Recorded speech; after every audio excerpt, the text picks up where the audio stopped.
ఒక్కసారి ఊహించండి, వేలాది ఎలుకలు మీ కాళ్ళ చుట్టూ తిరుగుతుంటే మీరు భయపడతారా? కానీ భారతదేశంలో ఒక ఆలయం ఉంది.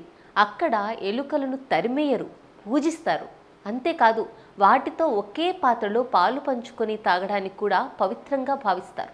రాజస్థాన్లోని బికనేర్కు సమీపంలో ఉన్న దేశ్నో కార్నీ మాతా ఆలయం ప్రపంచంలోని అత్యంత విచిత్రమైన దేవాలయాల్లో ఒకటి. ఇక్కడ సుమారు 20,000కు పైగా ఎలుకలు స్వేచ్ఛగా సంచరిస్తూ ఉంటాయి. వాటిని స్థానికులు ప్రేమగా కబ్బాస్ అని పిలుస్తూ ఉంటారు. భక్తుల విశ్వాసం ప్రకారం ఈ ఎలుకలు సాధారణ జీవులు కాదు, కార్నీమాత ఆశీర్వాదంతో పునర్జన్మ పొందిన ఆత్మలు. అందుకే వాటికి పాలు, మిఠాయిలు, ధాన్యాలు సమర్పించి పూజలు చేస్తారు. ఇక్కడ మరో విశేషం ఏమిటంటే, తెల్లని ఎలుక కనిపిస్తే అత్యంత శుభసూచకంగా భావిస్తారు. దాన్ని దర్శించడం అదృష్టంగా చెబుతారు.